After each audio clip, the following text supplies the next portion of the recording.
عليكم. كل سنة وحضراتكم طيبين،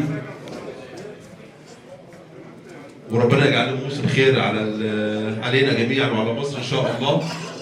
النهارده بتشرف شركة المزارع الدولي بتقديم التحية لكل الناس الحضور النهارده، وبنشكركم جدا على الحضور دون في المؤتمر العلمي الثالث. بنحاول فيها بقدر الإمكان سلسلة المؤتمرات العلمية إن احنا نشوف مناقشات مفتوحة، مؤتمرات نقدر نخرج منها بتوصيات وبنتائج تفيد الناس في كل المجالات. النهارده في المؤتمر الثالث بتعاون مع شركة UAS الأمريكية، و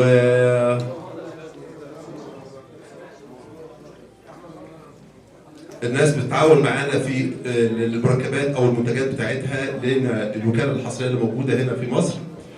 فبيمثلها النهارده الاستاذ مستر مارك، ده راجل رئيس مجلس الاداره هناك، وبتعاون معاه جبنا دكتور ديفيد ساسيفيل، وده محاضر في جامعه بيسروي وتخصصه هي تغذيه النبات عامه.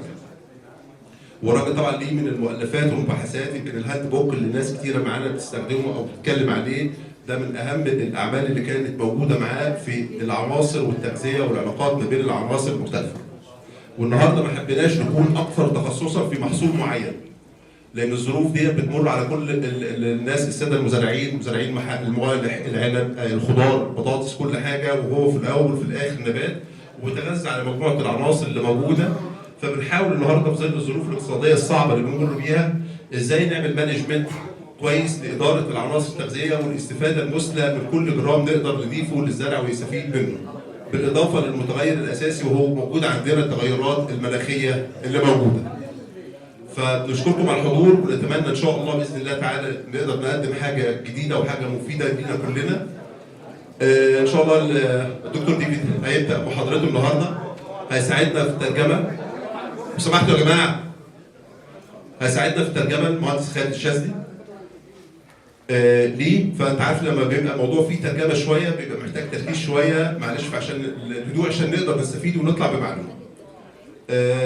ان شاء الله نتلقى الاسئله والحوارات، اللي عنده اي سؤال او مناقشه اثناء المحاضره ممكن نكتبه على ورقه ونقدر نخلي الراجل يتكلم معاه. بقيه الكلام طبعا احنا مش هنحاول ناخد جزء للمزارع الدولي او للمركبات في الوقت ده. الجناح موجود تحت فيه كل المركبات، لو في اي استفسارات عن المركبات عن الكلام ده كله نقدر نتقابل تحت في الجناح، ونقدر نتكلم باستفاضه عن كل المركبات وعن كل المنتجات اللي موجوده لينا في السوق. فنتمنى التوفيق للجميع ونتمنى الانصات، وان شاء الله ربنا ينفعنا بالعلم ان شاء الله دايما. وشكرا للحضور مره ثانيه. دكتور ديفيد. Good afternoon. My name is David Sassiefel. I own the company Agri and do a bunch of other things. What I'd like to do is go through a presentation with you on some products that we have and some other information.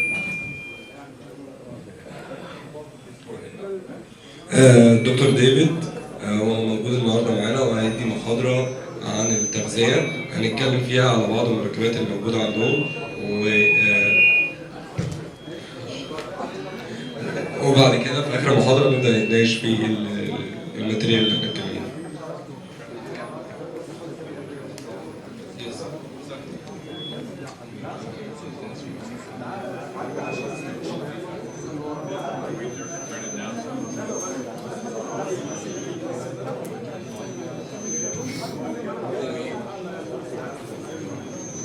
برضو تعالى اقعد هنا اصلا.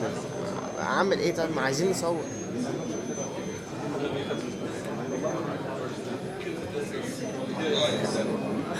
مش عارف اقول لك. لا من ورا والله مش هينفع من هنا.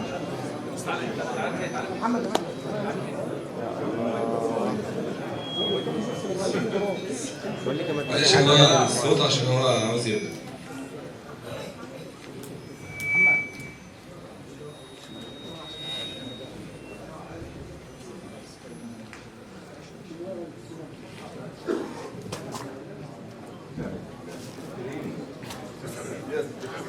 Good afternoon. My name is David Sassiefel. I own the company Agri. I come from the United States. I visited with you about 3 years ago. It was. and we're going to go through some of the material we did in plus some new information. دلوقتي الدكتور ديفيد كان موجود هنا من 3 سنين. هنتكلم على نقط اتكلمنا عليها قبل كده ونقط جديدة في المركبات اللي موجودة عندهم. Okay. In crop production, there's a lot of things that influence how good a crop you're going to have. What we have on this slide here is we're showing all the things that you already know. في الإنتاج في مجموعة عوامل بتأثر على الإنتاج عندك، في منهم مجموعة موجودة في السلايد دي. Okay, these include rainfall, sunshine, diseases, insects, hail damage, and soil pH, soil nutrients. حاجات زي المطر، رطوبة التربة، الإضاءة، درجات الحرارة، الرطوبة، الأمراض، الحشرات، تأثير الحشرات، الرياح، كمان البي اتش بتاع التربة. So we have to consider all these in trying to grow a crop, and so it's kind of complex, but as we learn to do it, and I'm sure you guys have all done this over the years, so you know what you're doing, but we're going to go through a few things to help you improve it. كل العوامل دي بتأثر علينا بتأثر على الإنتاج في المحصول، تمام؟ بس احنا عارفين ازاي ان نقدر نتعامل معاها. في كمان بعض الحاجات اللي ممكن نضيفها تساعدنا ان احنا نتعامل مع المشاكل اللي بتواجه الإنتاج.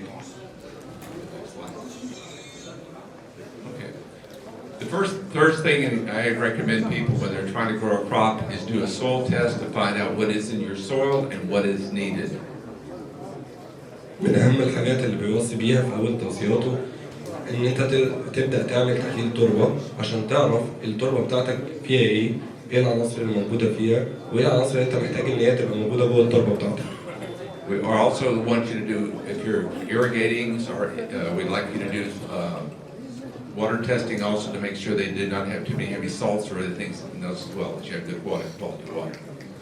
تاني حاجة إن أنت لازم تشوف جودة المياه بتاعتك، المياه اللي أنت بتروي بيها هل يا ترى فيها ملح، فيها مشكلة؟ The next thing when you do once you get a crop in the field, you want to do tissue testing to know how well the crop is doing. تالت حاجة المفروض إن أنت تبقى عارف تحليل الأوراق اللي موجودة عندك عشان نشوف النبات فيه إيه أصلا.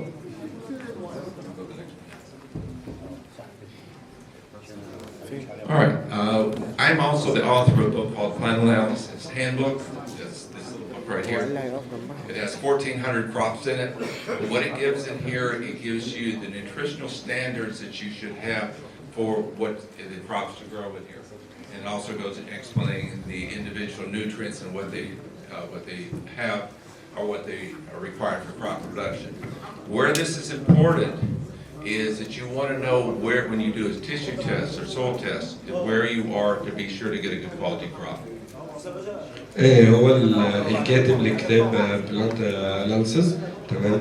والكتاب ده فيه تقريبا زي 400 محصول كاستشاره، يعني كطريقه جايد لاين ان انت تقدر تعرف النبات بتاعك محتاج ايه، تحليل الورق، ازاي تاخد عن التربه ايه اللي موجود عندك، ايه اللي انت هتحتاجه للنبات بتاعك. Okay, this is an example of deficiency ranges for grapes. I understand that you grow quite a few grapes here. When you do a soil test or tissue test, this has to be tissue test. We want soil test first, but we do a tissue test. This one's table grapes. And it tells you the range of each of the nutrients. لو جينا بصينا دلوقتي ده تحليل أوراق كاملة للعنب. هو عارف إن مصر بتنتج عنب كتير، فده تحويل أوراق كاملة ايه اللي موجود جوه النبات او ايه اللي المفروض يبقى موجود جوه النبات.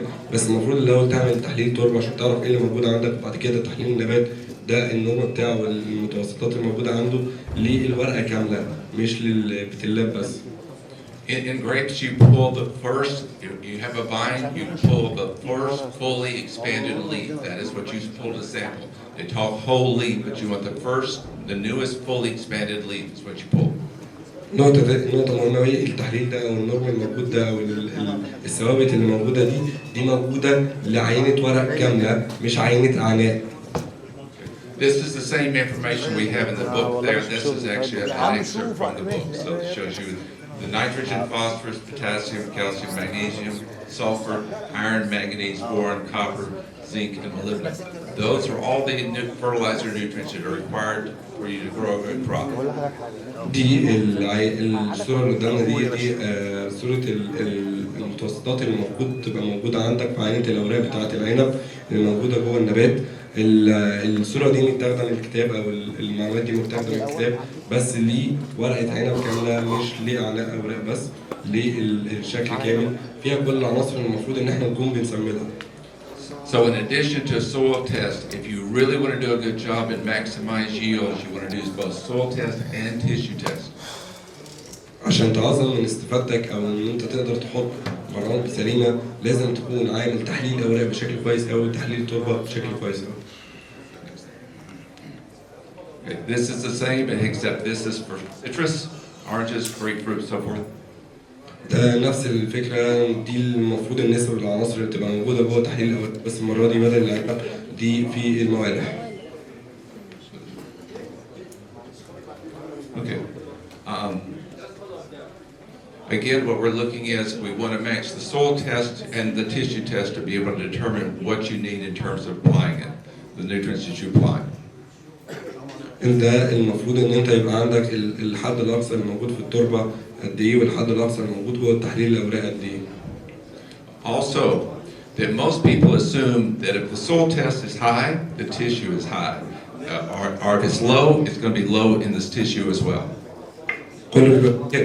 كله بيبقى فاكر لو تحليل التربه عندك فيه عناصر كتير ده معناه ان تحليل الاوراق فيه عناصر كتير، لكن لو تحليل التربه فيه عناصر قليله يبقى تحليل الورق يبقى فيه عناصر قليله. That's not always the case. This is happens quite often where the soil test is high, but the nutrients are not getting into the plant, so the tissue is low. بعض الاحيان انت ممكن تكون التحليل التربه بتاعك كويس جدا فيها نسبه عناصر كويسه جدا تمام، لكن ما بينعكسش على الاوراق ما بيبقاش فيها نسب العناصر الكافيه. And the same token, the soil can be low, but the tissue still have plenty in them. So you need soil test and tissue test to truly know what's going on with your crop. وساعات يكون تحليل التربه عندك التربه فقيره جدا وتيجي تبص على تحليل الاوراق تلاقي تحليل الاوراق نسب العناصر اللي فيه كويسه جدا، عشان كده مهم جدا ان انت تعمل تحليلين، تحليل التربه تشوف ايه العناصر الموجوده فيها وتحليل الاوراق تشوف ايه العناصر الموجوده فيها.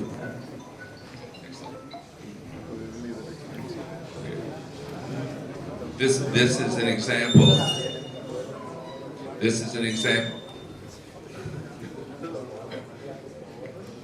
This is an example of showing the different nutrients, showing deficiencies and sufficiencies, adequate amount and too low.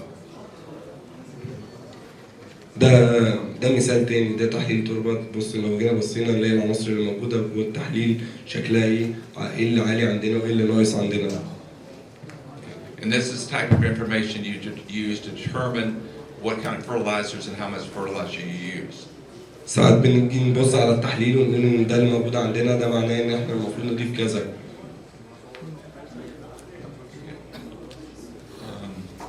This one is showing tissue. This is tissue. Tissue test is actually the plant tissue, and this is showing the comparison of what the same trees or same crop before, but this is the tissue compared to the soil test. لو جينا بصينا التحليل الاولاني كان فيه نسب فيها عناصر كتير قوي موجوده عاليه في التربه، لكن لو جينا بصينا دي تحليل الاولاني لنفس النبات اللي موجود في نفس التربه، جينا بصينا على النواقص هنلاقي ان في حاجات كانت عاليه في التربه رغم كده لسه موجود ان هي قليله عندنا في تحليل الاوراق. And usually we'll notice they don't always match. وفاكرين دايما ممكن يكونوا الاثنين متشابهين، لكن الاثنين مش بيبقوا متشابهين. تحليل التربه بيبقى فيه عناصر، لكن تحليل الاوراق بيبقى فيه عناصر ثانيه. لازم ناخد في اعتبارنا العاملين، تحليل التربه اللي موجود وتحليل الاوراق. Take it back so you can see that here, show the difference that go forward. لو جينا بصينا كده تلاقي ان المغنيسيوم مثلا في الصوره الاولى المغنيسيوم جوه التربه عالي جدا، لكن في الصوره الثانيه هتلاقي ان المغنيسيوم قليل جدا جوه عينه الاوراق. لو جينا برضه بصينا هتلاقي الحديد عالي، البورون عالي موجود جوه التربه، بالرغم من كده ان البورون قليل موجود جوه النبات.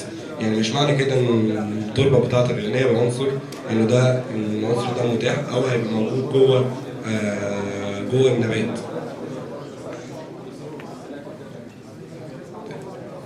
The statement is the plant is the final judge. No matter what the soil test or tissue test says, is how well the crop grows is what tells you actually how good a job you've done. الشاهد الاول والاخير ان ممكن يكون التربه عندك فيها عناصر او النبات فيه عناصر. مين الحاكم اللي بيقول ان النبات محتاج ايه؟ النبات هو الوحيد الحاكم على ان هو محتاجه. But be sure to use both. It gives you the most accurate fertility program is by using both tissue and soil tests. عشان تاخد احسن برامج تسميد او تقدر تعمل اكتر برامج تسميد كويسه لازم تحط في اعتبارك العنصرين. تحليل الاوراق مهم جدا، تحليل التربه مهم جدا.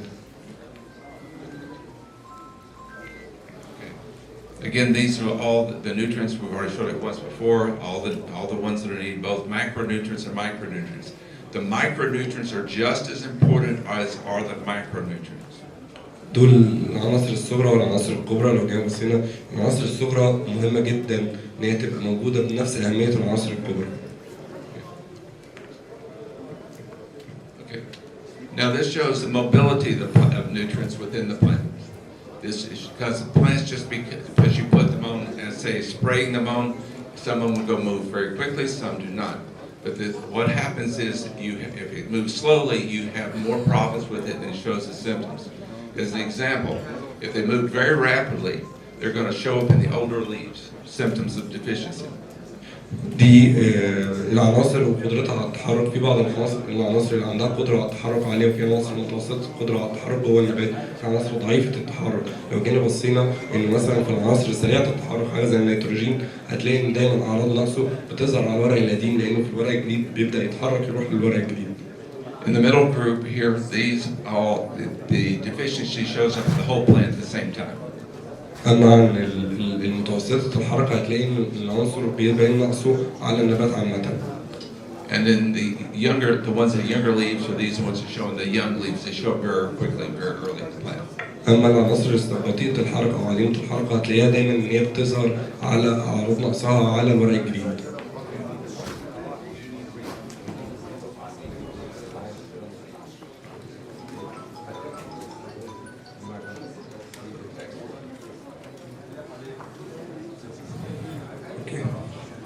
فانت هتلاقي دايما ان عندك النيتروجين والفوسفور والبوتاسيوم والصوديوم والكلور دول عناصر سريعه الحركه تبدا تبين اعراض نقصها على الورق القديم.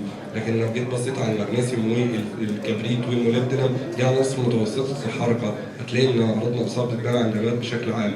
اما عن العناصر ضعيفه الحركه وبطيئه الحركه زي الحديد والمنجنيز والنحاس والزنك والكالسيوم والبور والنيكل هتلاقيها بتبان دايما على الاوراق الجديده بتاعتك.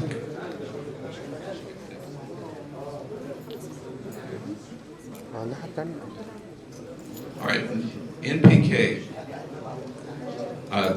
Those are all mobile nutrients, and so they tend to move out of the older leaves, and you'll end up like in this case with this is corn, maize. The nutrients are moving up to the top plant because they're mobile. So NPK are mobile.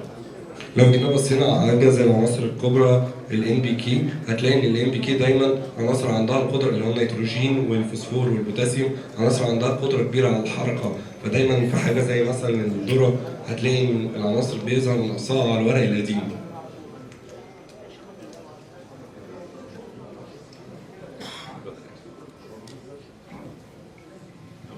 Immobile nutrients.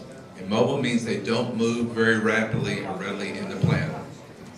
اما عن العناصر اللي عندها غير قدره على التحرك تلاقيها ما بتقدرش تتحرك من اماكن موجوده او اماكن موجوده فيها قبل كده للاماكن الجديده. So those deficiencies occur in the new growth. عشان كده دايما في العناصر بطيئه الحركه وعديمه الحركه هتلاقي ان اعراض النقص دايما بتظهر على الورق الجديد.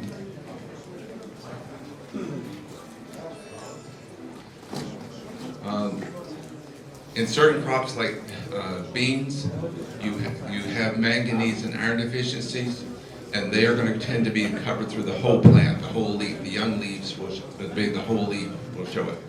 لو جينا بصينا على حاجه زي الحديد والمنجنيز وبصينا على حاجه زي الفول الصويا هتلاقي ان اعراض نقص الحديد والمنجنيز بتظهر على النبات كله.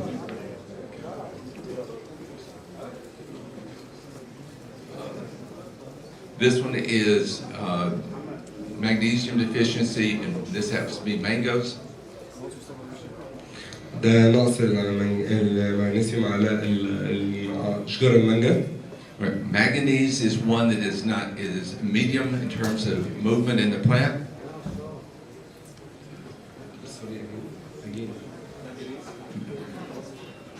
Magnesium. المغنيسيوم هتلاقيه ان هو بيظهر على الورق كله عشان هو متوسط الحركه، بتظهر على النبات كله. Because of this is one of the nutrients. It's better to foliar apply than try to put it on the soil. لو جينا بصينا على المغنيسيوم هتلاقي ان انت من الافضل ان انت ما تحقنوش من خلال التربه، هتلاقي ان انت الافضل ان انت ترشه.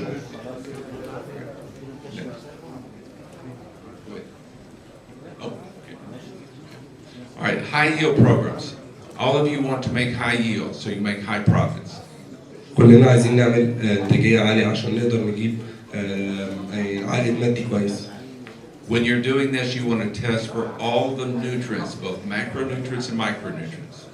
عشان تعمل كده لازم يكون عندك كل العناصر، سواء عناصر كبرى او عناصر صغرى.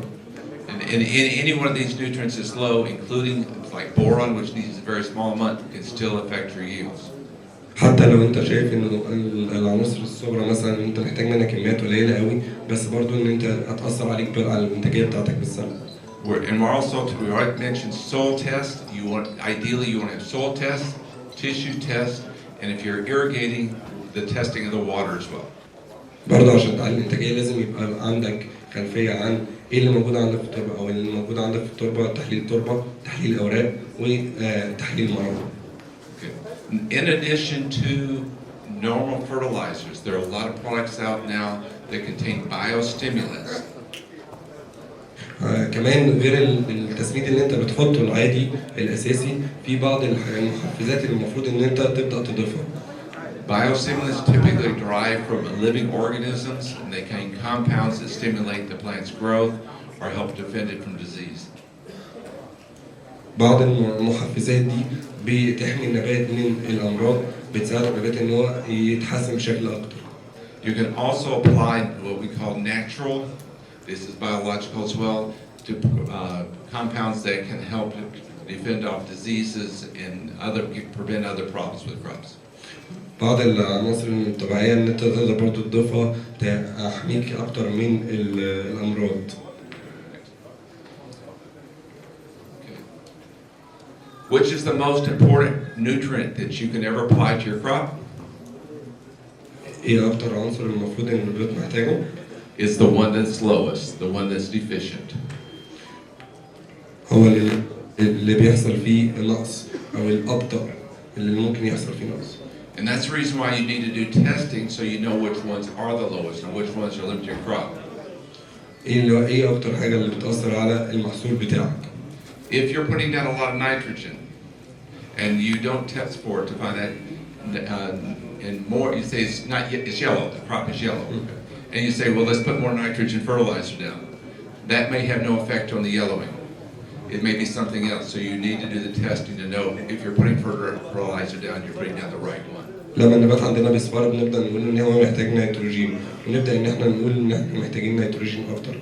لو النبات اصفر ده مش معناه ان فعلا النبات محتاج نيتروجين. الحاجه الوحيده الحاسمه في الموضوع ده ان يبقى عندك تحليل ورق عشان تعرف تضيفه.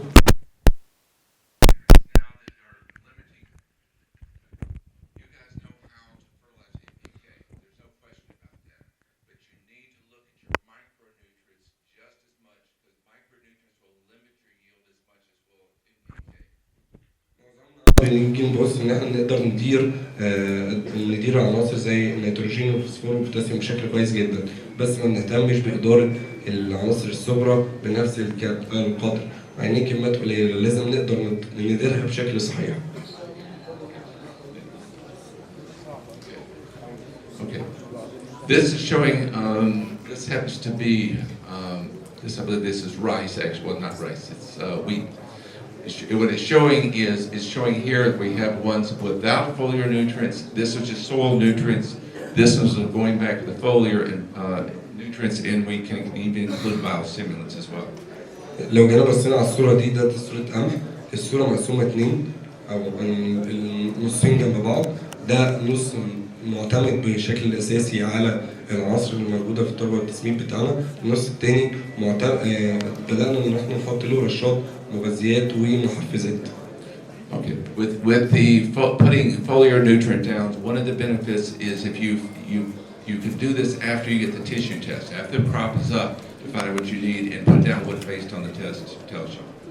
كمان واحدة من المميزات ان العناصر الصغيرة تقدر ان انت تضيفها او العناصر تقدر تضيفها بعد ما تعمل تحليل الاوراق، تقدر ان انت ترش بشكل كويس عشان تقدر تعالج المشاكل اللي جات لك في تحليل الورق.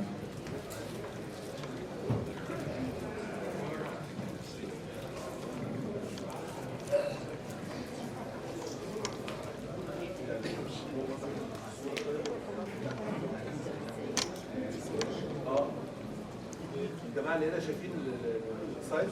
شايفينها؟ اوكي. Okay. Okay. Very good. The next one. Okay. The reason why we like to use foliar nutrients because there may not be enough nutrients in the plant to begin with. ليه هنبدأ نرش العناصر؟ واحد من أهم الحاجات إن ممكن ما يبقاش عندك العناصر الكافية جوه النبات. The soil may not have the nutrients to begin with. ممكن يبقى التربة بتاعتك فقيرة بالعناصر دي أو العناصر اللي موجودة جوه التربة اللي المفروض تضيفها مش متاحة. And even if they're there in the soil, the soil pH or other factors may limit their availability to the crop. كمان حتى لو العناصر الصغرى العناصر بتاعتك ممكن تبقى موجودة في التربة بشكل كويس جدا، بس البي اتش قلوية التربة أو حموضية التربة بتأثر بالسلب على امتصاص العنصر ده. So even though there may be plenty of nutrients available, that you can still have deficiencies that the plant can't take it up. ممكن كمان النبات ما يبقاش بيمتص العناصر دي بشكل كويس. All right. Another thing about micronutrients is, or any nutrients, matter of fact, if you put them at the young stage, doesn't mean that they're going to be enough for them when it gets larger. غلطة كتير كلنا بنعملها، ممكن تكون ان انت بترش العناصر الصغرى بتاعتك في مراحل صغيرة من النبات مقتنع ان هي هتفضل موجودة عندك لغاية ما النبات يكبر، لا يعني انت بدل رشتها وهي صغيرة تمام بس لما تكبر هتبقى محتاجة تاني. So you may have to make more than one application. عشان كده يفضل ان انت تبدأ تعمل اكتر من معاملة. I was raised on a peach orchard. In a peach orchard, we had to typically use 2, 3, and sometimes 4 applications to get the size of fruit that we want and the quality we have. ممكن ترش ان انت تبدأ ترش مرة او 2 او 3 او 4 عشان تاخد الجودة اللي انت محتاجها وشكل الحباية اللي انت محتاجها وحجم الثمرة اللي انت محتاجها. Okay. Also, here's another thing. The form of nitrogens that you use in terms of fertilizing your crop has an impact on the pH of the soil. If you use ammonium-based fertilizers or urea, what it can do, it can cause the pH of the go down. Here we're looking at 5.5, and it can actually drop to 3 in this example. طيب لو انت بتشتغل حاجة ممكن تأثر على بي اتش التربة بتاعك هو نوع السماد اللي انت بتستخدمه، السماد النيتروجيني. معنى ان انت لو انت مثلا بتسمد لو التربة عندك 5 و5 وانت بتسمد حاجة زي اليوريا، ده معناه ان هي هتخفض لك البي اتش لغاية 3.5. And then the other phosphorus, potassium, sulfur, calcium, magnesium, iron, manganese, boron, copper and zinc is the same, and molybdenum. طيب واحدة من النقط المهمة جدا ودي لازم نركز فيها في التحليل، تسوية البي اتش بتاعتك او تحليل التربة بتاعك البي اتش بتاعك قد ايه. ساعتها انت بص على اتاحة العناصر في البي اتش ده، فانت على اساس البي اتش اللي موجود عندك حط وشوف هل العنصر بتاعك متاح في الفترة دي ولا او متاح في البي اتش بتاعك ده ولا. يعني حتى لو عندك مغنيسيوم ممكن يكون متاح ولا البوتاسيوم ممكن يكون متاح ولا على البي اتش بتاعك. We'll talk about this one, molybdenum again later, but it's the one nutrient that most people don't use. And the fertilizers dealers don't want you to use it because you need more nitrogen fertilizer if you don't have good molybdenum. كمان لو عندك نسبة molybdenum موجودة في التربة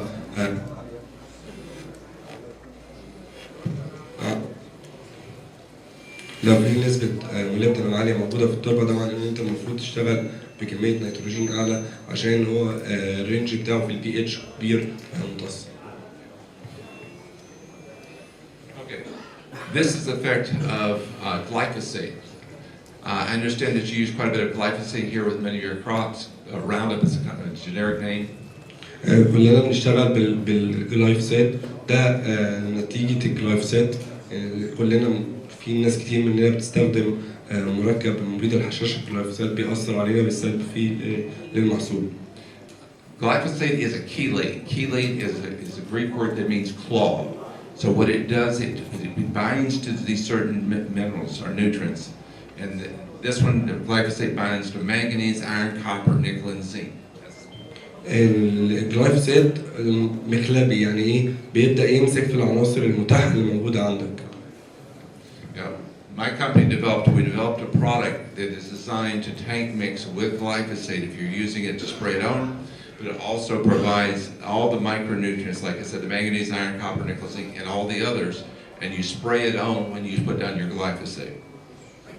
هو بدأوا إن هم يعملوا المركب ده يترش مع الجلايفوسات عشان يقلل من قدرة الجلايفوسات على إن هي تمسك بالعناصر. لو رشيت المركب ده مع الجلايفوسات اللي أنت بترشها هيبدأ يمسك لك، أو مش هيمسك لك العناصر المتاحة بالنسبة للتربة زي العناصر الصغرى اللي موجودة عندك. This section here that's yellow, this yellowing is because the micronutrients are tied up. It's an induced deficiency of micronutrients. That's what the yellow color comes from. لو جينا بصينا ان الصوره مقسومه اتنين، واحده متطبق عليها ان انت ترش بعناصر صغرى، واحده من غير عناصر صغرى. الجزء الاصفر هو الجزء اللي مش مرشوش بعناصر صغرى واللي بدا يمسك العناصر الصغرى اللي موجوده فبيأثر بالسلب على النبات. And then you see that this one has good, over here with the product, it has good color because it did not, the micronutrients were not depleted, they're still there. لكن لو جينا بصينا على الصوره الناحيه الثانيه من الصوره الاخضر هتلاقي ان الجزء اللي اترش مع العناصر الصغرى لا، لسه العناصر الصغرى موجوده فالنبات ما تاثرش. And this is the only product that we know it's on the market worldwide that does this. وده المركب الوحيد على مستوى السوق اللي بيعمل المفعول ده مع الجلايفوسات. And this is the gentleman helped make it for us. والأستاذ مدير الشركة هو الوحيد اللي ساهم في ده. Okay, this is showing the same field that we had before. Now this is a few weeks later. Now you see the micromix at this point, it looks like it may be turning yellow. It's senescing. It's maturing faster than the one without it. She's 3 weeks behind. لو جينا بصينا للصورة دي لنفس المحصول السابق، لو جينا بصينا للمتعامل بالمايكروميكس هتلاقي ان هو نضج او وصل لمرحلة النضوج قبل الجزء الثاني ب3 أسابيع. Now the issue with micronutrients causing slowing of maturity, that will apply to all of your crops. Now this is specific for glyphosate, but in terms of your other crops, if you do not have good micronutrients in your crops, it will take them longer to mature. بالنسبة بصفة عامة كمان مش بس عشان تشتغل مع الجلايفوسات، لو انت عندك نقص في العناصر الصغرى ده هيأثر لك بالسلب على النضج، هيخلي النضج بتاعك نضج الثمار بتاعتك تاخد وقت أطول، لكن لو انت عندك كمية العناصر الصغرى موجودة بشكل كويس ده هيخلي النضج يبقى أفضل كتير أو في معدل طبيعي. We strongly recommend doing a soil test to find out what is in the soil so you know what fertilizers to put down. احنا دايما بنشوف انه بنوصي بتحليل التربه عشان نشوف ايه اللي موجود في التربه. Then ideally when your crop is up, do tissue testing from that to find out what you additionally need to push that crop through to maturity quickly and with high yield. تاني حاجه نشوف تحليل الورق، ايه اللي النبات موجود فيه وايه اللي النبات محتاجه عشان نبدا ندفعه ان هو يوصل لمرحله النضج اسرع. Okay. I've already explained what micromix is to certain what it does, but what it's designed is to provide the nutrients, the micronutrients to the crop, so when the product hits the leaves, they're readily absorbed, they're taken up and quickly used. هو المركب بتاع المايكروميكس المركب ده معمول خصيصا ان هو لما يبدا يترش يبقى متاح للنبات والنبات يقدر يستخدمه بشكل سريع جدا. And there are also sugar-based chelates, so that means which means it doesn't have a lot of toxic components of it. So it's a sugar-based chelate. هو محمل على سكريات عشان ما يبقاش فيه أي ضرر منه.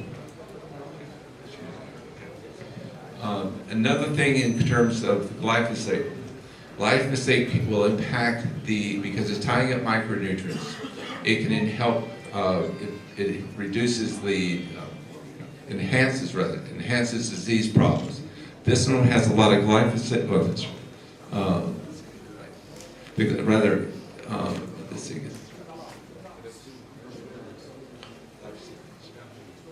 It's backwards. This one's wrong. Okay. Yeah, they're split. I will The glyphosate without micromix will have more than this is wrong. This should be that, and this should be this. So I never noticed this one before. Okay, you get with glyphosate you get more diseases. You can see this. With the micromix you will have less. So that's reversed. طيب الفكره كلها ان انت بتيجي ترش الجلايفوسات تبدا الجلايفوسات تمسك في العناصر الصغرى بتخلي ان مناعه النبات او قدره النبات على مقاومه الامراض اقل. فانت لما ترش معاها عناصر صغرى او مركب زي المركب الموجود مايكروميكس ده هيخلي ان قدره النبات على تحمل الامراض افضل كتير. But on the flip side, the glyphosate will also kill many of the microorganisms that microorganisms. تاني حاجه الجلايفوسات كمان بتقتل كتير من المايكرو اورجانيزم اللي هي الاعضاء الحيويه اللي ممكن تهاجم الفطريات بتاعتها.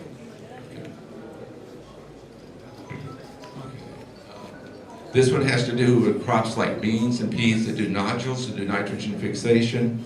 When you use the micromix, that you will have higher root weights. You'll also have larger nodules when you have this available because they need the nutrients in it. مع استخدام العناصر الصغرى المركب بتاع المايكروميكس وبدأوا يلاحظوا انه في النباتات البقولية بيبدأ تزيد حجم الجذور وبيزيد وزن الجذور بيزيد وكمية البكتيريا العقدية بتزيد. This one again is showing micronutrient effects on diseases. You have root diseases when you have the micromix because of the zinc and the copper. They help suppress diseases, showing a reduction in diseases here. And also the number, but the yield response in this case is pods we're talking about will increase there. كمان إنه لما تبقى موجودة العناصر الصغرى بشكل كبير حاجة زي الزنك والنحاس بتبدأ تقلل لك من الإصابات الفطرية اللي موجودة في الجدر. Yeah. In other words, it increases yield. وده هيأثر عليك بالإيجاب طبعا إن الإنتاج بتاعك يبقى أحسن. By reducing diseases. إن أنت لما كمية الأمراض تقل إنتاجك بالطبيعي هيبقى أفضل.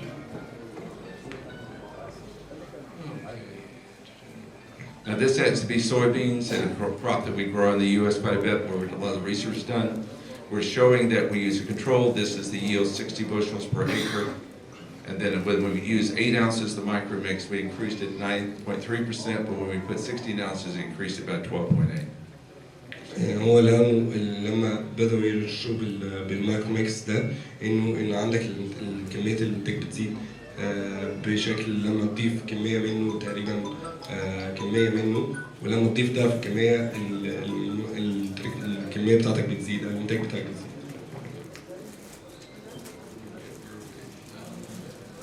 Okay, again, this is kind of a quick summary. It can be tight mixed with many herbicides, most herbicides. It's a sugar-based chelate, which means it is beneficial, it was not harmful in terms of the chelating agent. بالنسبة للمايكروميكس بتاعه تقدر تحطه مع مبيدات حشائش كتير وكمان هو مفيد عشان إن هو محمل على سكريات.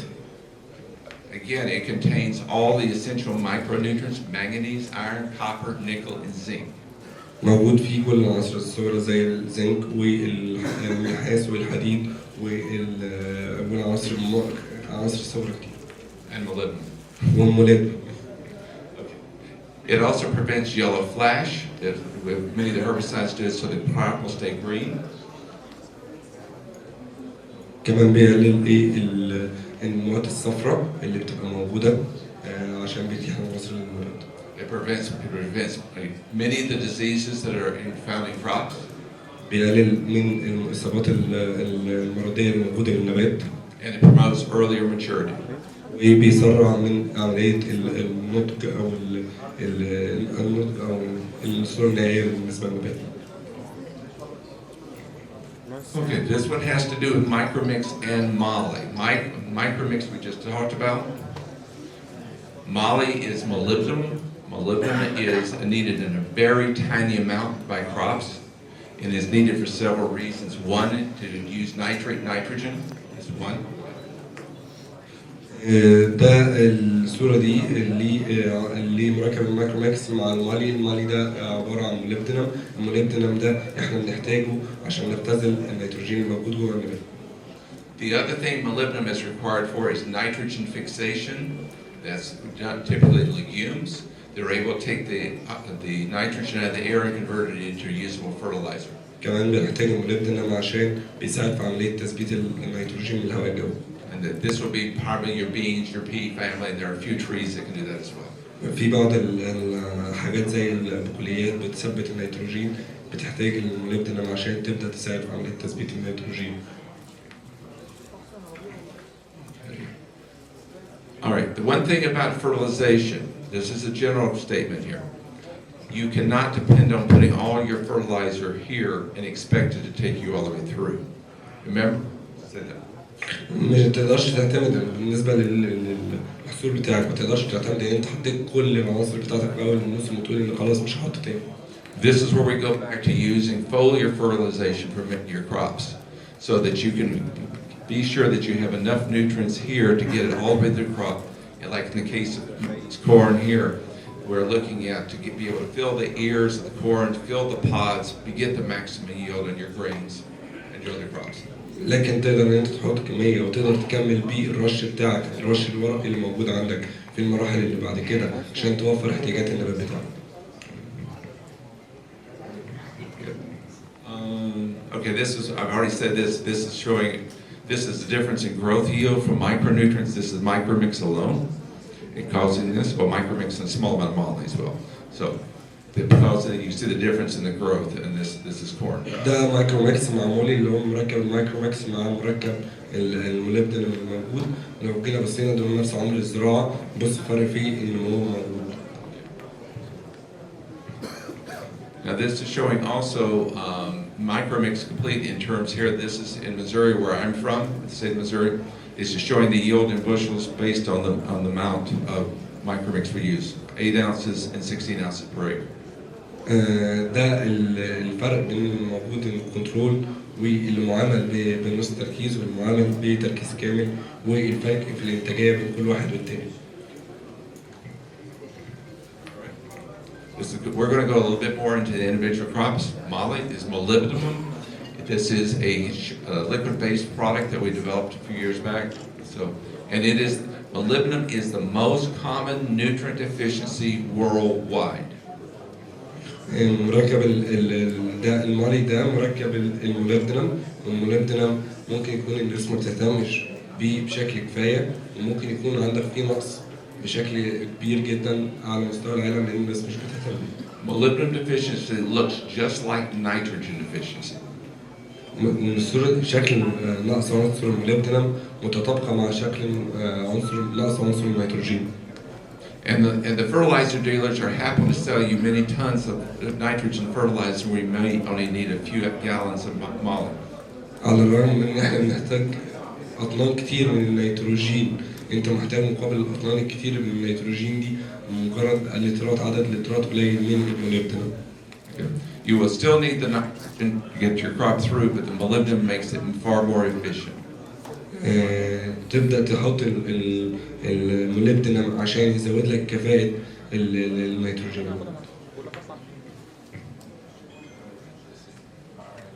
This is what the role of molybdenum is. It is required to be able to use nitrate nitrogen. So when you're putting nitrogen fertilizer down, some of the nitrogen, regardless of the form, will convert it to nitrate. And so in order to be able to use the nitrate, you must have molybdenum in the plant to be able to use nitrate. لما تبدأ تضيف دي أدوار الموليبدينم، لما تبدأ تضيف النيتروجين بتاعك على صورة نترات لازم يكون في محتوى من الموليبدينم موجود جوه النبات عشان يبدأ يختزل. With the molybdenum, we normally use 4 ounces per acre. You can do the math. 4 ounces per acre. هو بيستخدم 4 ounces بس تقريبا الاونس ان هو تقريبا كده المعادله تقريبا لتر.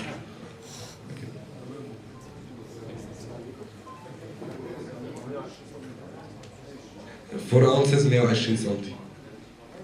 All right. I've already showed you the slide. It's required for nitrogen fixation. كمان بيساعد ان هو يحسن من تثبيت النيتروجين. The next one is required for abscisic acid production. And now what this does, abscisic acid controls the opening in the leaves. And so what happens when you get drought conditions, if you don't have good abscisic acid, the leaves will stay open and you'll have evaporation from the leaves and lose water and the plants will suffer from water deficiency. كمان الموليبدينم مهم جدا في دورة الابسيسيك اسيد. الابسيسيك اسيد لو مش موجود الاستومات عندك في الورقة مش هتقفل فهتبدأ تفقد كميات مياه عالية من النبات. Okay, the last one, it is required for indolacetic acid, which controls the elongation of the leaves in the plant and makes it a larger plant. كمان مهم في دورة الاندول اسيتيك اسيد هو النبات اللي بتساعد على الاستقطاب And seed production. وإنتاج البذور. So it's a very good investment in terms of using that product. It was the first one we came out with when we started this business. مهم جدا ان انت تشتغل بالموليبدينم الموجود. الموليبدينم يعتبر واحد من الاستثمارات اللي هتبقى ناجحه بيك ان انت يبقى عندك عائد منها كويس، عائد مادي كويس نتيجه لزياده الانتاجيه. But you should do a soil test to find out how much molybdenum you have in the soil. In this case, we have 2.7 parts per million. We did not get a yield increase. There's no benefit. Here we had 0.7 in your soil test, and we got a 12 bushel. This happens to be on corn, maize. And here it was less than 1, and we got a 20 bushel yield. That's on 4 ounces. مهم جدا ان انت تعرف قبل ما تبدا تضيف الموليبدينم بتاعك، التربه بتاعك فيها موليبدينم قد ايه؟ في اوقات لو التربه فيها موليبدينم بشكل عالي انت مش محتاج تحط في، بس لو لقيت ان كميه الموليبدينم الموجوده في التربه قليله انت المفروض تبدا تضيف للنبات موليبدينم. Be sure to include it in all your soil tests and tissue tests, both ideally. يا ريت تبص على تحليل التربه الموجود وتحليل الورق وتشوف كميه الموليبدينم الموجوده فيها قد ايه.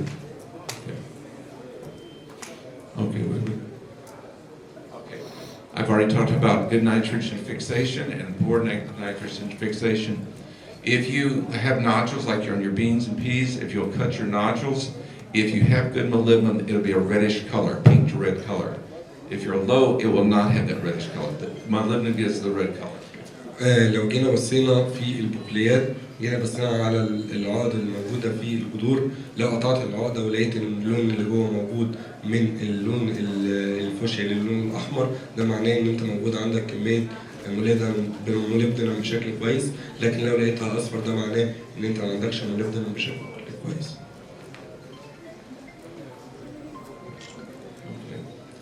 Indolacetic acid, I've already talked about that a little bit.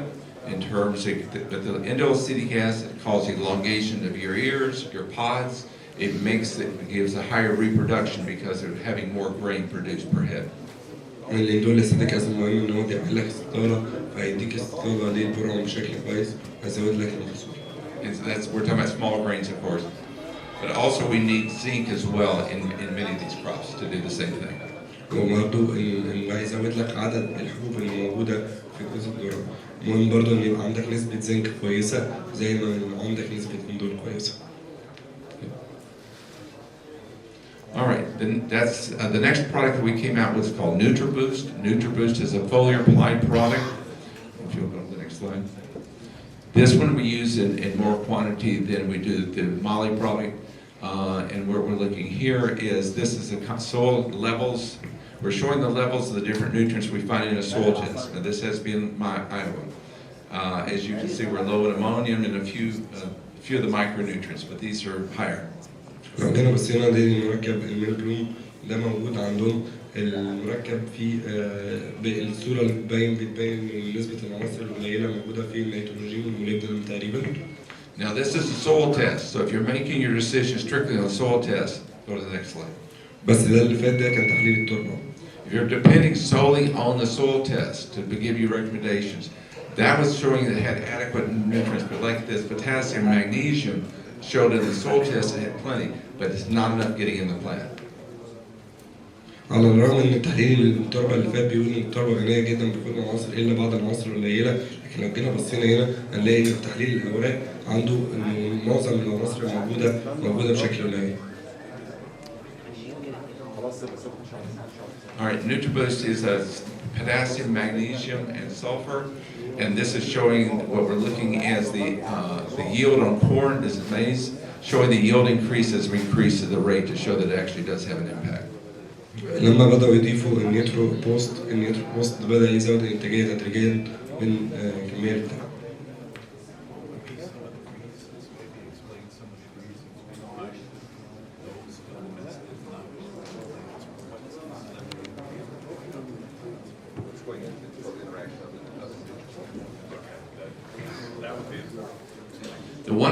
A couple of reasons why the nutrients that may be in a soil test are there and they're not getting in is mobility of the nutrient. بعض الحاجات المهمة اللي بتخلي عندنا العناصر موجودة في التربة لكن مش متاحة للنبات أو النبات ما بياخدهاش هو مدى قدرة العنصر على التحرك. So they may not be able to take it up because they're not getting into the air, into the root system, it's taking up into the plant. ممكن العنصر يبقى موجود في التربة بس مش قادر يتحرك ومش هيروح ناحية جدر النبات عشان النبات يعمل امتصاص. And by foliar application, it gets it into the plant because it's taking up the leaves, so you're assured that the plant will have the nutrients it needs. لكن لو جينا بصينا ان انت لو عندك مشكله في العناصر فتوصيلها عن طريق الرش هيبقى اسهل كتير لان هي بتقع على الورق مباشره والورقه بتبدا تعمل لها امتصاص. Okay, soybean yields. This is just showing because with these products, this is foliar NutriBoost again. We're showing an increase. In this case, we got an 18.3 bushel increase on soybeans simply by applying this nutrient. It indicated that it wasn't getting enough of these nutrients, the potassium, magnesium, and sulfur. لما بدأنا نرش النيترو بوست بدأ في محصول فول الصويا إنه الإنتاجية بتزيد ب 18.3.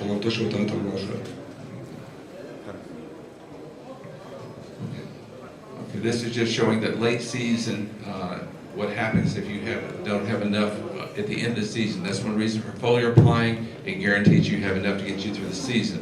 Most people fertilize early and they may not apply much later, but by putting foliar over the top, we can ensure that we have enough in the plant to keep it going and producing the carbohydrates and growth and yield that we want. بعض الأحيان الناس بتسمد في مثلا حاجة زي الذرة في أول الموسم وتسيب المحصول لغاية آخر الموسم ويجي في آخر الموسم يبقى عندك الإنتاج بتاعتك جودته سيئة أو شكله سيء ودي مشكلة. عشان كده المفروض إن أنت بعد ما تبدأ التسميد في الأول تساعد إن أنت تبدأ ترش عناصر صغرى والعناصر بشكل كويس في المراحل المتتالية للنبات لغاية آخر الموسم عشان تقدر تحصل على جودة كويسة. Again, this is potassium, magnesium, and sulfur is what it is in these. والمركب اللي هم رشينه كان بوتاسيوم ومغنيسيوم وكبريت. Okay, go ahead next. Okay, molybdenum we've already talked about. Let's see if we want to do anything else. Okay. Is there any more? Is that it? Okay, that's it. Okay. I had a question. From the soil to going into the plant. From going into the soil, you have your nutrients available. Your soil test shows this. But when you have a deficiency in the plant, what causes it not to go up? Is it pH? Is it nutrient interactions? In that slide, what would cause that? Give us the effects of what would cause that nutrient interaction. Okay, number one, it's not there. That's the first one. Okay, but if If it is there, then we need most nutrients are taken up in the sap, the liquid in the plant. Plus, also they're taking up the acids, dissolve them and bring them into the plant and take it forward. If it's not producing enough acids, the roots are not producing enough acids to be able to take that up, then you're not going to get good nutrient uptake. واحدة من الحاجات اللي ممكن تأثر عليك هو إن البي اتش بتاعتك شكله إيه؟ هل يا ترى في وسط مناسب للعنصر بتاعك يقدر يمتص يقدر يخلي النبات يمتص العنصر بتاعك ولا لا؟ So what would cause that? What would cause that? That's my question. I know the acid is not enough. What is causing that acid not to be enough? Well, acids are typically produced by carbohydrates. So if you're not having enough carbohydrate production, then quite often you will not have enough acids to be produced. كمان لو انت عندك المشكله انه عندك نقص في ممكن يبقى عندك العنصر الموجود في التربه بس النبات اصلا ما قدرش يمتصه حتى لو الوصف مناسب.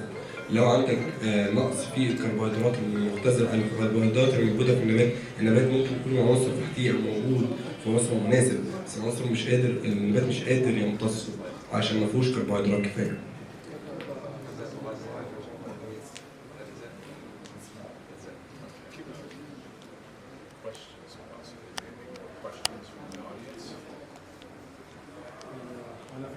معايا 4 أسئلة. السؤال الأولاني إزاي أنا هخلط الجلوكوزات بالعناصر الصغرى؟ خلي بالك حضرتك هو بيتكلم على مركب. لا ثواني. هو دلوقتي الجلوكوزات ده مفيد عنده مش اختياري يعني أنا بقتل النبات. مين اللي هيستفاد من العناصر الصغرى؟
لو حضرتك بترش الجلايفوسات على النبات من العناصر لو بترش الجلايفوسات على النبات في بعض النباتات بيترش عليها الجلايفوسات لكن لو ما بترشوش وبترش في التربه على الحشائش العناصر دي بتبقى موجوده في التربه وبتبقى متاحه للنبات يمتصها تاني. طب ما انا ممكن اطبقها بعد كده. طيب ماشي. طيب السؤال الثاني بس. احنا قلنا ان النطرات حركتها سريعه وقلنا ان الكالسيوم حركته بطيئه. طيب نطرات الكالسيوم كتسميد كالسيوم. ممكن ما تاخدش اسمها.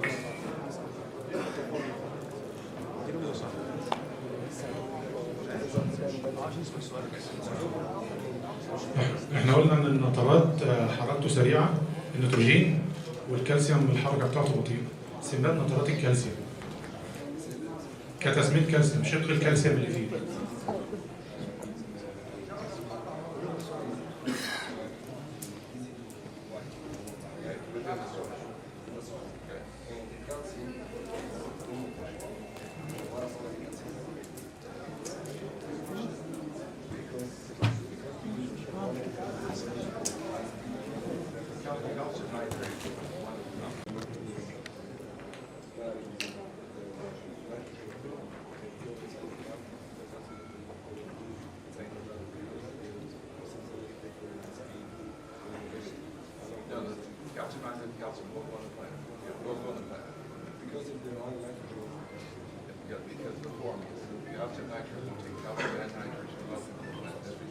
طيب حضرتك هو بيقول لك الصوره دي صوره كويسه جدا من افضل الصور اللي موجوده. الكالسيوم مع النيتروجين هيساعد كتير النيتروجين ان هو يخش. من واحده من احسن من افضل الصور اللي موجوده. طيب السؤال الاخير معلش. هو النبات مش هيمتص نطرات الكالسيوم كملح يعني الاثنين مع بعض في اتجاه حركتهم. لا ده هو بيحصل انفصال او بيتحط في تربه النيتروجين بيخش بعد ثم الكالسيوم الميه اتكلم يا كابتن الميه. اتفضل. لا السؤال بالنسبه للباشمهندس هو بيسال عن نطرات الكالسيوم كملح في التسميد. هو طبعا الدكتور قصده ان انت الكالسيوم بيساعد على امتصاص النيتروجين او حركه النيتروجين لكن هو النبات مش هيمتص نطرات الكالسيوم كملح مع بعض عشان يبقى واحد بطيء وواحد سريع. العكس النيتروجين اللي بيساعد على امتصاص الكالسيوم. بالظبط بس عشان الصوره يعني عشان تبقى واضحه. طيب تمام. طب السؤال الاخير. احنا عندنا مشكله في الخرشوف. احنا حتى جايبين معانا نكمل السؤال. خلاص السؤال الاخير بس معلش انا اسف. احنا ذكرنا الفرق بين النترات والامونيا كتاثير على بيئه التربه. طيب لما اجي اطبق مثلا ايه الفروقات بين التربه الرمليه والتربه الطينيه؟ فلما هختار بالاضافه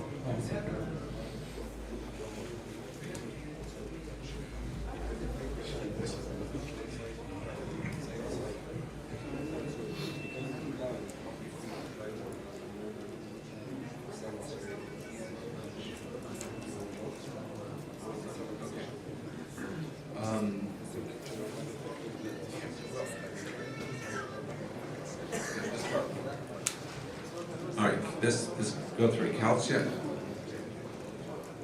Okay. The calcium nitrate will leach.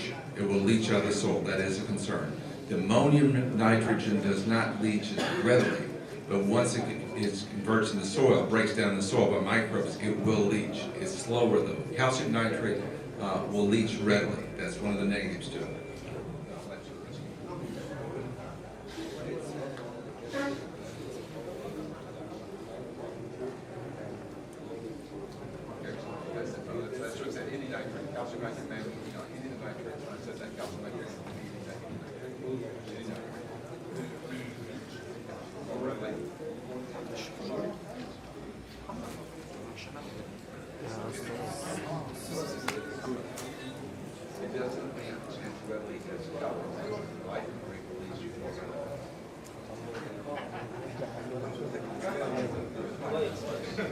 المشكلة إن النترات هتبقى سهلة البديل وأكتر لو مفيش أحياء ميكروبية موجودة عندك في التربة أكتر من الأمر.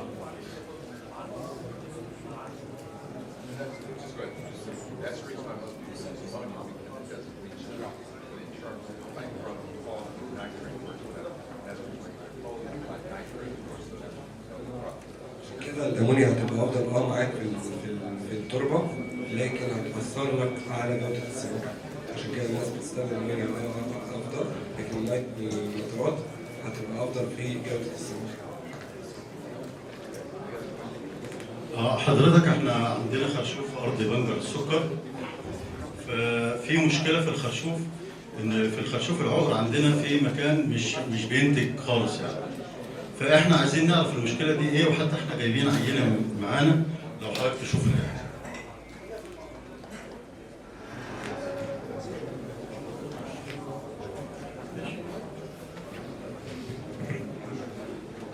باشمهندس خالد استاذنك، احنا ممكن يبقى الكلام ده في الجناح بقى، بحيث نعرض هنخلص المحاضره ننزل الجناح ونعرض المشكله كامله يعني.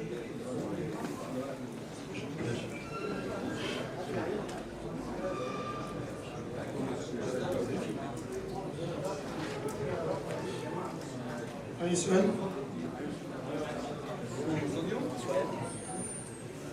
واحد قليل. الثاني هيبقى قليل في التحليل سواء نبات أو ورق أو تربة. التربه الطينيه كويسه.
الموضوع معتمد اكتر على العنصر التسميدي اللي حضرتك بتحطه.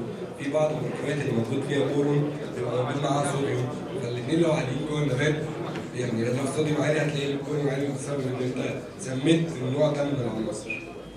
بس لكن في علاقه مباشره بينهم هم ما فيش.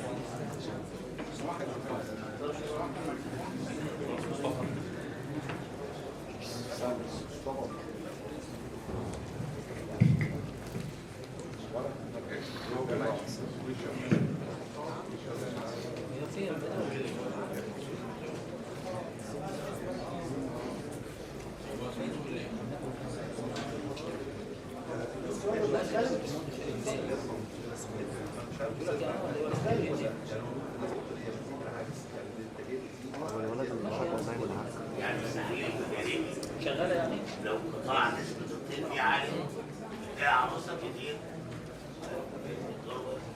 انتاجيه تفسير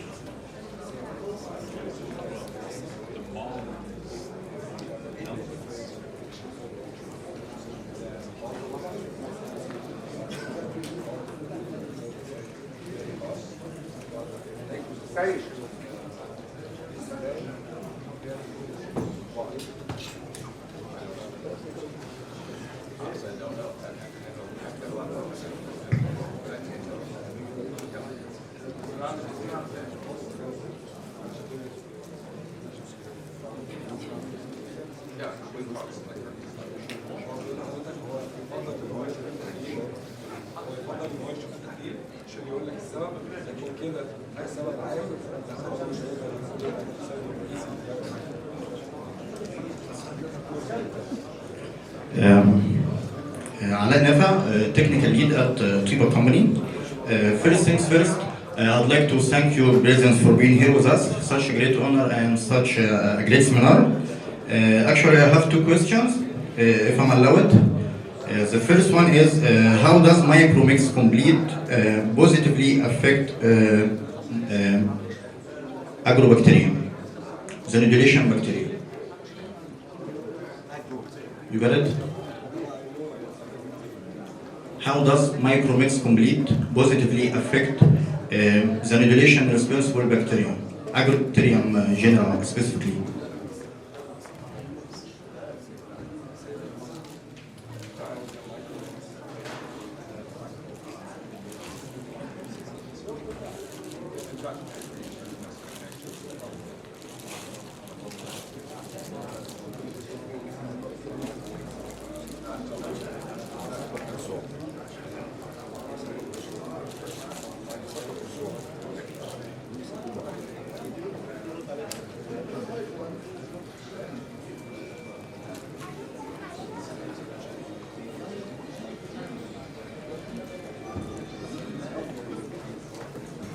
When we put down the micronutrients, it will enhance the microbiology because the microbes still need the nutrients as well as the plants do. We're not putting so much nutrients down that it's causing a problem in terms of creating any biological impact, negative biological impact. وبيقول انه مع ان البكتيريا نفسها والاحياء الدقيقه بتحتاج نفسها لحاجات تغذيه، عناصر صغرى تغذيه، وده هيتيح لها كميه من عناصر الصغرى اللي هتحسن لك الحياه البكتيريه، الحياه الحيويه، الاحياء الدقيقه تكون بتتغذى بشكل كويس وهتزودها. No clear answer. The second one is a separate foliar application of incompatible elements like phosphorus and calcium. Is it possible to be chemically interacted inside the plant itself? And if so, what is the perfect interval between two incompatible applications?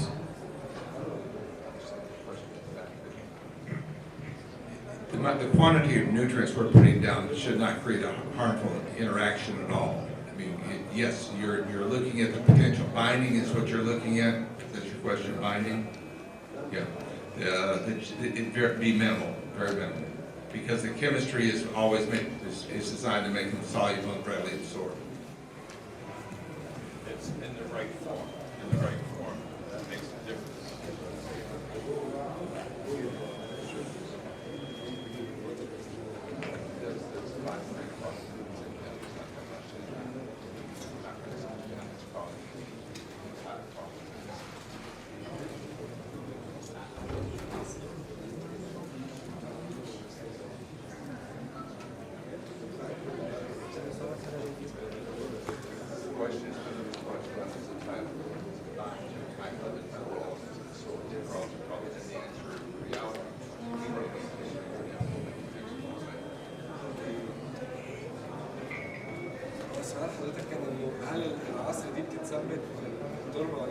انا رشيت رشتين غير متوقعين زي الفوسفور والكالسيوم والفصل الزمني. هل ممكن يحصل تفاعل بين العناصر دي جوه النبات نفسه؟ ولو كده ايه الفترات افضل فتره بين الرشه والرشه انها تتابع؟ انت بالنسبه للموجود بين عاوز تبعد عن التضاد اللي موجود بين العنصرين.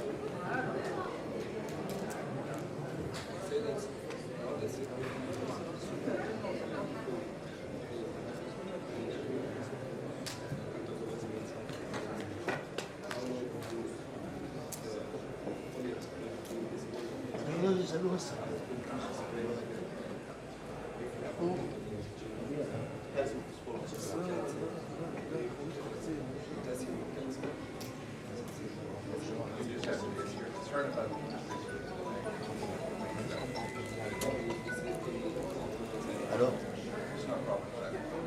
الو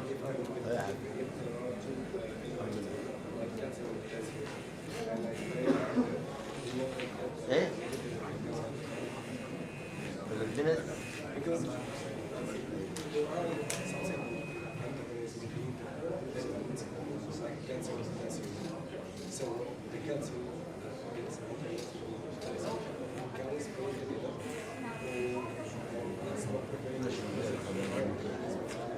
ماشي.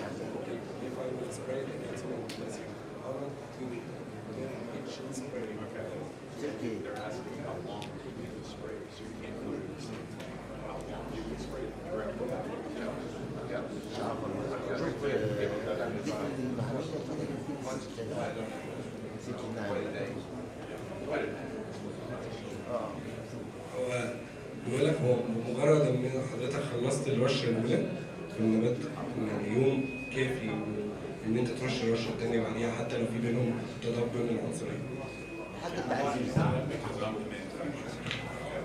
I'm going to answer that question because I manufacture the materials.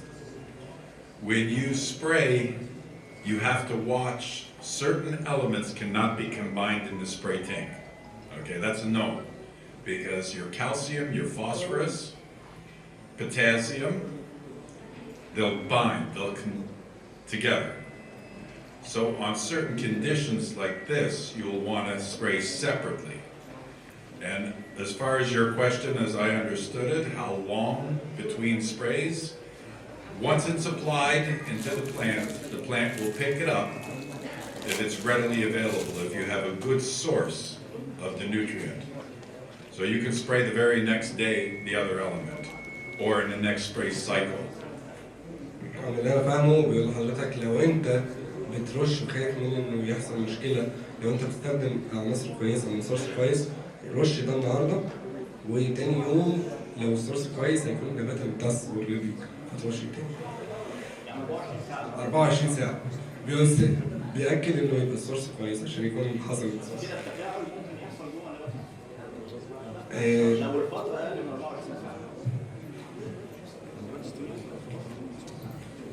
When you're concerned about whether nutrients can be mixed together, always take a small jar test and test before you put it in your tank. Before you put it in your tank, you want to do a jar test. But the most important element that you have to be careful of, calcium, phosphate. Those two, not good in a spray tank. Yeah, as long as it's not applied together in your tank. That was his question. Inside the tank. Inside the plant. In the plant, it's not going to, the plant will assimilate. It's not going to. Yeah. It's not like the tank. It's not the same. Right? هو بيقول لحضرتك لا جوه النبات هيقدر يتعامل خلال 24 ساعه، يقدر ياخد دواء يتعامل بيه، وده يقدر ياخد دواء يتعامل. المهم المشكله دايما بتبقى موجوده في التانك بالذات بين الكالسيوم والفوسفور. استاذنكم لو في اي اسئله ثانيه ناخدها في الجناح في المعرض عشان بس وقت القاعه. شكرا جزيلا مستر ديفيد. بنشكرك كتير.